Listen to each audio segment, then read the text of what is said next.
Good morning. Good morning, everybody. It's a pleasure to be here, and once again I would like to thank INTA for organizing this event.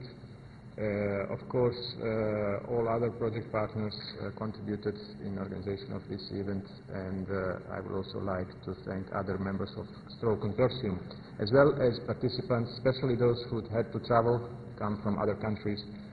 Among these people, there are experts from STRO Advisory Board, Commission agencies like Frontex and ESA, and of course people from DG Enterprise from the European Commission.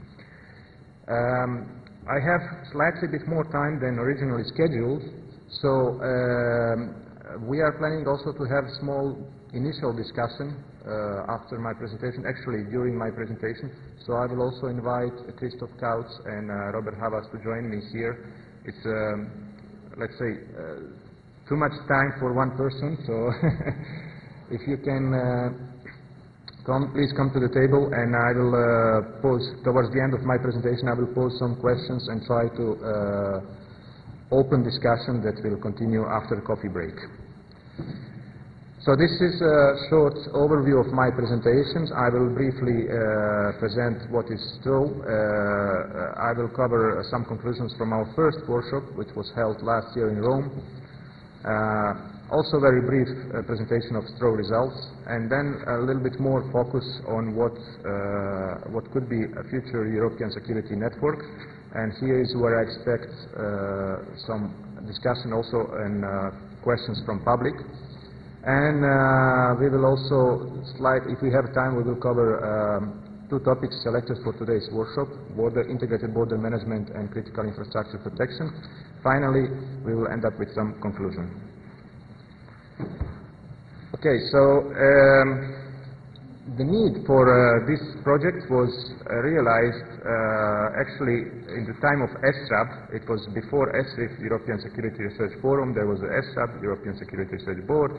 And there was one of the comments that in the beginning of, even during the preparatory action for security research, was that people from security communities have separated or different way of thinking and different taxonomies for similar problems. When you talk to people from ICT security, they will maybe use different vocabulary than people from defense security or people from civil protection or other communities which are involved in security research.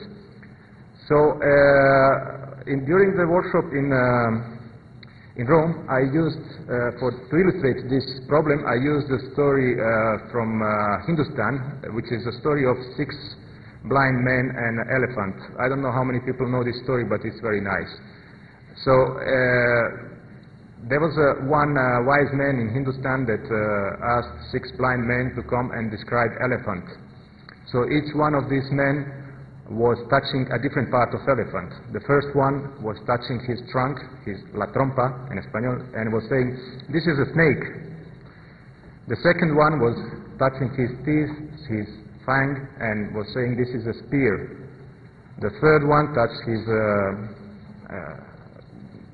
la cola, tail, and was saying, "This is a rope." The fourth one, touching his leg, was concluding that this must be a tree, this is a wood. Next one was saying, "This is a brick," but finally nobody actually guessed that this is an elephant. And the similar situation is in security. When you ask people to describe what is their perception and their perspective of security research, they will just give you a limited picture of what their field of expertise is. And finally, what we need is complete picture. We need all these communities, we need experts from different angles, from different perspectives to give us their input and define what the future of security research is. In addition, security is a topic which is changing very fast. So you can imagine that this elephant, his parts are mutating every year. And what you describe, what you touch this year is not true the next year. This is why we introduce the word active security technology watch. It's a very dynamic environment, and it must be collaborative. STRO project is a coordination action. This is a typical instrument of that the European Commission defined in order to, let's say, support